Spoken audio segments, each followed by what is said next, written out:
নমস্কার শ্রোতা বন্ধুগণ, ভিন্ন স্বাদের গল্পের সমাহার চ্যানেলে আপনাদের সবাইকে স্বাগত জানাচ্ছি। আজকে লেখক শুভমানস ঘোষের লেখা একটি হাসির গল্প পাঠ করে শোনাব। আজকে যেই গল্পটি আপনাদের সামনে পাঠ করে শোনাব, গল্পটির নাম খুব সাবধান। আশা করছি গল্পটি আপনাদের ভালো লাগবে। গল্প পাঠ ভালো লাগলে গল্পের শেষে অবশ্যই একটা লাইক করে দেবেন। আমার চ্যানেলটিকে সাবস্ক্রাইব করে আমার পাশে থাকবেন। তো চলুন শুরু করা যাক আজকের গল্প খুব সাবধান।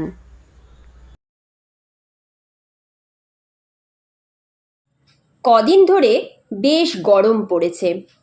গরম পড়লেই ঘরে ঘরে এসি চালু, তার চেয়ে চালু ইলেকট্রিসিটি। হুটহাট কারেন্ট চলে যাচ্ছে। ফোন করলেই বিদ্যুৎ দপ্তর থেকে মই মাথায় করে গাড়ি চলে আসছে।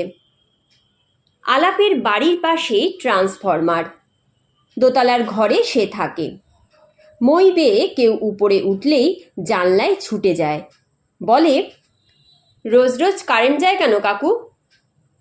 কাকু বলে, যাবে না, এত এসি লোড নিতে পারছে না। আলাপ বলে, আমার ঘরে তো নেই, বাবা বলেছে কষ্ট না করলে বড় হওয়া যায় না।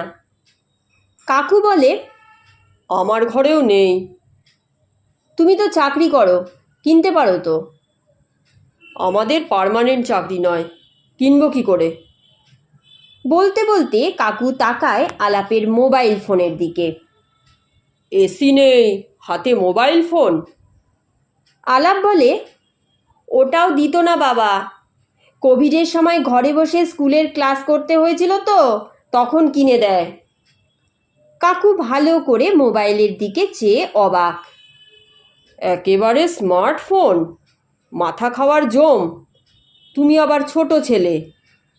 আলাপের মানে লাগে, বলে, কই ছোট, সামনের বারে আমার ক্লাস 12। সেজন্যই তো বলছি খুব সাবধান। খুব সাবধান কথাটা শুনেই হেসে ফেলে আলাপ। ছোটবেলার দুষ্টুমির কথা মনে পড়ে। তখন সে ক্লাস 8-এ পড়ে। তাদের বাড়ির পাশেই জগবন্ধু জেঠুর বাড়ি। তার 5 ছেলে। 5 রকম ছেলে হলে যা হয়। ছোট থেকে তার ছোট ছেলে ঘোটনদা মহানন্দে বকে গিয়েছিল। লেখাপড়া ছেড়ে বিপথে চলে যাচ্ছিল। আলাপদের বাড়ি দিয়ে তার সূচনা হয়েছিল। রান্নাঘরে দুধ জাল দিয়ে রেখেছিল মা। উপরে মোটা হয়ে লাল সর পড়েছে। দেখেই আর নোলা সামলাতে পারেনি ঘোটনদা। হাত দিয়ে বেশ খানিকটা সর তুলে মুখে পুরে ছুট। মা নজর করে হাঁ হাঁ করে ছুটে গিয়ে জগবন্ধু জেঠুকে চেপে ধরেছিল। জগবন্ধু জেঠু ধরেছিল ঘোটনদাকে, দিয়েছিল রাম ধমক। ওদের রান্নাঘরে ঢুকেছিলি, সর খেয়েছিস? ঘোটনদা ক্লাসের ফার্স্ট বয়ের মতো মুখ করে বলেছিল, কই না। না। ঠাস করে ঘোটনদার গালে চর কষিয়ে জগবন্ধু জেঠু বলেছিল, মুখে সর লেগে আছে বলছিস না। হাতে খড়িতেই ফেল। ঘোটনদা মুখ মুছতে মুছতে সেই যে পালালো ঘর থেকে, ফিরল 2 মাস পরে। ততদিনে সে বুঝেছে পরের ঘরের রান্নাঘরে হানা দেওয়ার চেয়েও আরও মহৎ কাজ আছে দুনিয়ায়। সামনেই সরস্বতী পুজো। পাড়ার কচি কাঁচা ছেলেদের জুটিয়ে লেগে গেল প্রস্তুতিতে। নতুন প্রতিদ্বন্দ্বী জুটে গিয়েছে দেখে রে রে করে ছুটে এলো পাপাই দাদা। বহুকাল ধরে পাড়ার সরস্বতী পুজোর সে একচ্ছত্র সম্রাট। লেগে গেল দুজনে। পাপাই দাদা বয়সে বড়। তার সঙ্গে পেরে না উঠে একদিন তাকে চমকাতে মাঝরাতে ঘোটনদা পুজোর মাঠে পটকা চার্জ করে বসল। বিকট শব্দে কেঁপে উঠল পাড়া। লোকজন কি হলো করে হুড়মুড় করে চোখ কচলাতে কচলাতে বেরিয়ে এলো বাইরে। কেউ বলল বাজি কারখানায় বিস্ফোরণ হয়েছে, কেউ বলল উগ্রপন্থীরা হানা দিয়েছে। কল্পনা শক্তি আরও এক ধাপ তুলে একজন তো বলেই বসল, ভারত পাকিস্তান যুদ্ধ লেগেছে। মাঠের ঝোপের আড়ালে গা ঢাকা দিয়েছিল ঘোটনদা। বেরিয়ে এলো সদর্পে, বলল, লাগুক যুদ্ধ, পুজো আমি করবই। লোকে বুঝে গেল এ ঘোটনদারি কাজ। সকলেই শান্তিপ্রিয় লোক, আর কথা বাড়ালো না। পথে এলো, হ্যাঁ হ্যাঁ তাই কর তাই কর। ভিড়ের মধ্যে পাপাই দাদাও ছিল। ফোঁস করে উঠল, তার মানে? সকলে কোমর বেঁধে লাগলো পাপাই দাদাকে বোঝাতে। শান্তিপূর্ণ সহাবস্থান বলে একটা কথা আছে। ঘোটন তো চুরি ডাকাতি করতে যাচ্ছে না, পুজো করতে চাইছে, করুক না। তার মানে? একই প্রশ্নে পাপাই দাদা অচল অটল। মানে? এত বড় মাঠ, একদিকে তুই কর, অন্যদিকে ঘোটন, ব্যাস ল্যাঠা চুকে গেল। সকালে তোদের ভোগ খাবো, রাতে ঘোটনের। তাহলে কদিন বাড়িতে আর রান্না বান্না করতে হবে না। জয় মা সরস্বতী। সিনিয়রদের চাপে পাপাই দাদা মেনে নিলেও রাগে গজগজ করতে থাকলো। ঘোটনদা শুধু একটা নিরীহ পটকা দিয়ে তার বাড়া ভাতে ছাই ফেলবে ভাবেনি। সেও ভিতরে ভিতরে প্রস্তুত হতে থাকলো। নাকের বদলে নাক, চোখের বদলে চোখ। দলবল নিয়ে প্যান্ডেল বাঁধার তদারক করছিল ঘোটনদা। তাকে দেখিয়ে এক ঝুড়ি পটকা নিয়ে পাপাই দাদা তার সাঙ্গপাঙ্গদের নিয়ে শীষ দিতে দিতে চলে গেল তাদের প্যান্ডেলে। দেখলে দেখলে, আলাপ ফিস ফিস করে বলল ঘোটনদাকে, এক ঝুড়ি। তো ঘোটনদা তাচ্ছিল্য করল, ওগুলো তো মেয়ের মেরে পটকা, আমার কাছে জ্যান্ত বোম আছে। বোম? হ্যাঁ, জয় বোম। বলে ঘোটনদা পাপাই দাদাকে শুনিয়ে শুনিয়ে চেঁচালো, বোম মেরে সব উড়িয়ে দেব। পটকা থেকে একেবারে বোম। আলাপ আর দাঁড়ালো না। শীতটা যাই যাই করছে, তার মনে হলো যেন বরফ পড়ছে। ঘরে এসে লেপ টেনে শুয়ে পড়ল। কিন্তু পুজো নির্বিঘ্নেই মিটে গেল। এসে পড়ল ভাসানের দিন। সেদিন সকাল থেকে সাজো সাজো রব দুই প্যান্ডেলে। হাওয়ায় ভাসছে আজ রাতে যা হওয়ার হয়ে যাবে, দুদলে মারপিট না হয়ে যায় না। বোমায় কটা লাশ পড়বে তা নিয়ে যখন গোটা পাড়া হাতের কর গুনছে, ঠিক তখনই মাথায় বিচিত্র খেয়াল চাপল আলাপের। একটা চিরকুট টেনে তাতে খসখস করে আঁকাবাঁকা অক্ষরে খুব সাবধান লিখে জগবন্ধু জেঠুর ঘরের বিছানায় ফেলে দিয়ে দৌড়। ব্যাস, তাতেই কাজ সারা। হই হই পড়ে গেল জগবন্ধু জেঠুর বাড়িতে। ভয়ে গুটিয়ে গেল ঘোটনদাও। সেদিন ভাসান মুলতুবি রেখে ঘরে এসে শুয়ে পড়ল। ব্যান্ড পার্টি, তাসা পার্টি নিয়ে পাড়া দাপিয়ে একাই নাচতে নাচতে পাপাই দাদা দলবল নিয়ে ভাসানে চলে গেল। পরের দিন ঘোটনদা নম নম করে ঠাকুর ভাসান দিয়ে সেই যে নাক কান মুলল, পরের বারে আর পুজোর নামই করল না। কথাটা ভাবলে এখনো হাসি পায় আলাপের। কি দুষ্টুই না ছিল। হঠাৎ তার মনে হলো, বড় হয়েছে তো কি হয়েছে, দুষ্টুমিটা আরও একবার ট্রাই করলে বেশ হয়। কিন্তু এখনকার দিনে কাগজ কলমের চল উঠে গিয়েছে। কারেন্ট ফিরতেই পাখাটা ফুল স্পিডে দিয়ে বিছানায় শুয়ে মোবাইলটা টেনে নিল।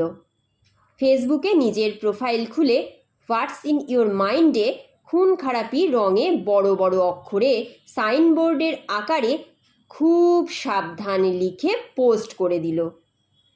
সেকেন্ড ছেড়ে কয়েক মিনিটও গড়ালো না, হুড়মুড় করে মেসেজের পর মেসেজ ঢুকতে লাগলো। তাতে নানান রকম জিজ্ঞাসা, নানান আইডিয়া, টক ঝাল মিষ্টি মন্তব্য। ফেসবুক ফ্রেন্ড লিখল, কি হয়েছে রে আলাপ?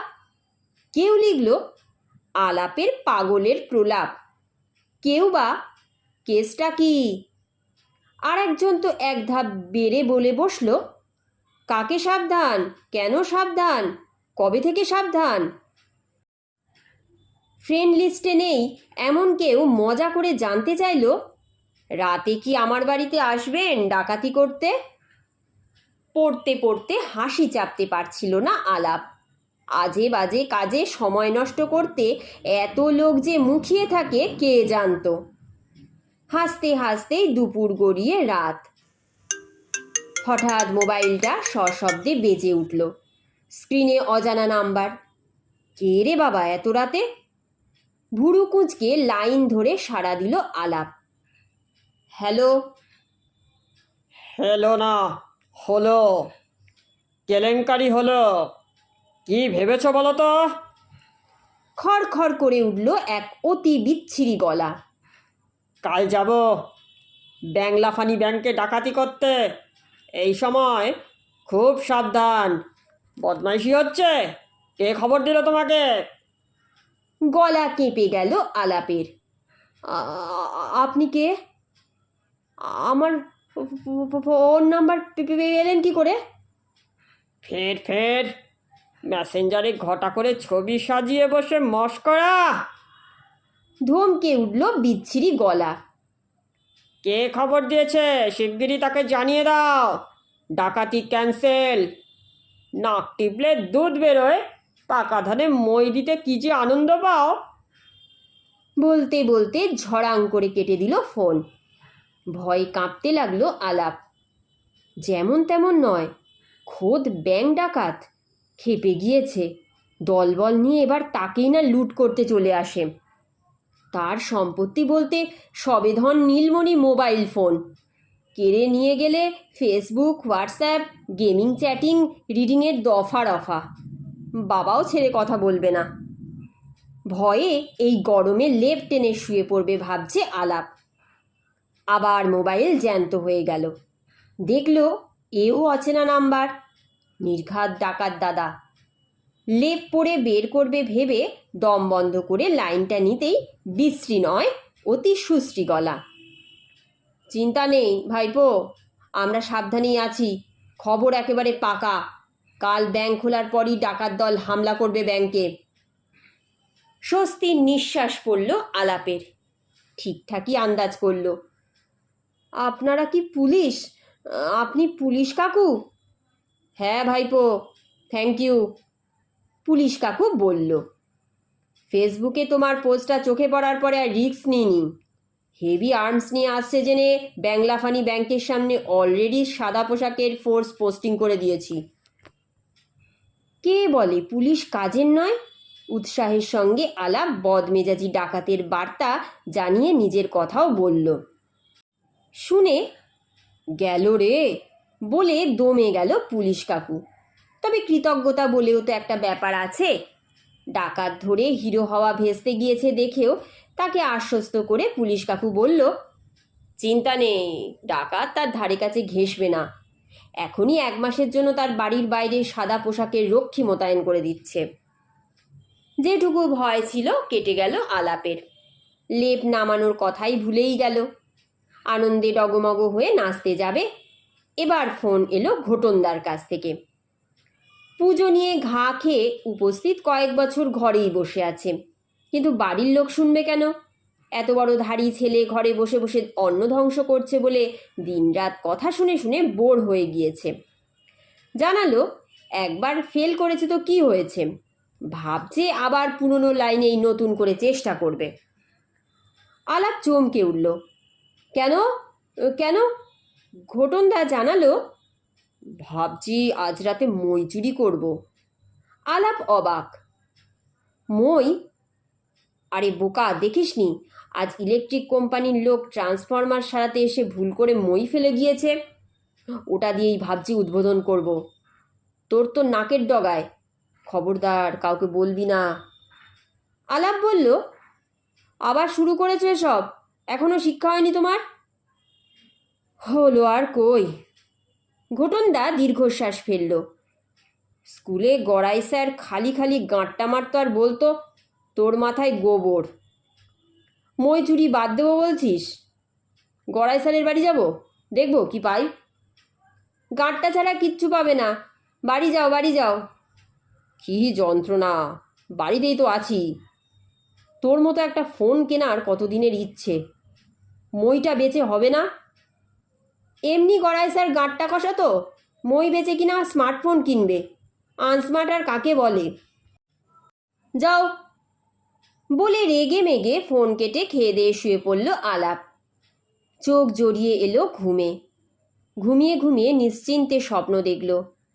তার বাড়ির বাইরে কোমরে রিভলভার গুঁজে ঠায় দাঁড়িয়ে আছে স্বয়ং পুলিশ কাকু।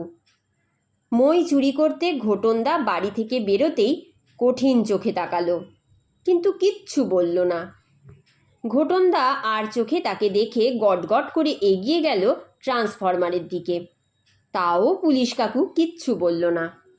ঘটনদা মইয়ের কাছে গেল। টেনে টুনে দেখছে মই ঠিকঠাক আছে কিনা, বেচলে পরে ফোনের দাম উঠবে কিনা। কিছুই বলছে না পুলিশ কাকু, চেয়ে চেয়ে শুধু দেখছে। কে রে লোকটা, শুধু শুধু কি এত দেখছে? মনে মনে বলে ঘটনদা উঠেই পড়ল মইয়ে। চেক করে দেখছে ভালো মই না বাতিল মই বলে ফেলে রেখে গিয়েছে। তবু কি যে পুলিশ কাকুর ভাব, কোমর থেকে রিভলভার বের করা পরের কথা, মুখের কথাও বের করছে না। স্বপ্নের মধ্যেই খিলখিল করে হাসতে গিয়ে ভজ করে হেঁচে ফেলল আলাপ। সঙ্গে সঙ্গে ঘুমটা ভেঙে গেল তার। দেখল একটা মোটা লাঠি ঘরে ঢুকেছিল, আস্তে আস্তে জানলার দিকে ব্যাক করে ছোট হয়ে যাচ্ছে। লাঠির আগায় লাগানো আঠায় সেঁটে আছে তার মোবাইল ফোন। জানলা দিয়ে লাঠি গলিয়ে সেটা নিয়ে পালানোর সময় তার নাকে টাচ করায় হেঁচে ফেলেছে। কে কে বলে ধড়মড় করে উঠে বসল আলাপ। আমার ফোন, আমার ফোন বলে লাঠির আগা থেকে টান মেরে মোবাইলটা ছাড়িয়ে হাতে নিয়ে বাইরে তাকিয়েই অবাক। স্বপ্ন যে এভাবে মিলে যায় কে জানতো। ট্রান্সফরমারের আলোয় দেখল সত্যিই ঘটনদা। মই চুরির নাম করে মইয়ে উঠে তার ঘরের জানলা দিয়ে লাঠি দিয়ে তারই মোবাইল চুরি করার মতলব করেছিল, কিন্তু আবার ডুবিয়েছে। আলাপ উঠে পড়েছে দেখে জিভ কেটে উত্তেজনার বশে তাড়াহুড়ো করে জোরে লাঠি টানতেই মইটাকেও যে টেনে বসেছে জানবে কি করে।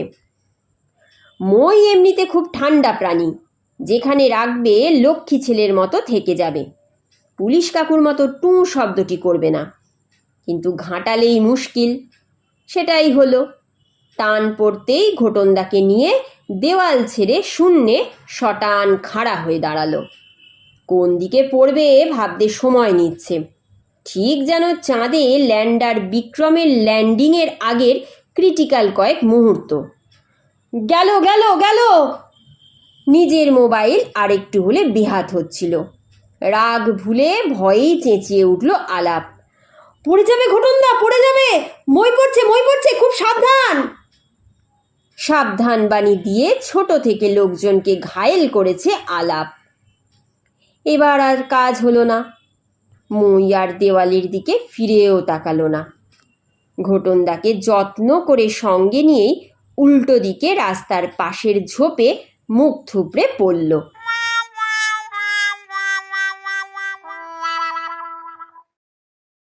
আজকের মতন গল্প পাঠ এখানেই শেষ হচ্ছে। গল্প পাঠ যদি এতটুকুও ভালো লেগে থাকে তবে অবশ্যই একটা লাইক করে দেবেন। আমার চ্যানেলটিকে সাবস্ক্রাইব করে আমার পাশে থাকবেন, যাতে ভিন্ন ভিন্ন স্বাদের বিভিন্ন ধরনের গল্প নিয়ে আপনাদের সামনে হাজির হতে পারি। আপনারা খুব ভালো থাকবেন, সুস্থ থাকবেন এবং সাবধানে থাকবেন। নতুন একটি দিনে নতুন একটি গল্প নিয়ে আবার আমি আপনাদের সামনে হাজির হব।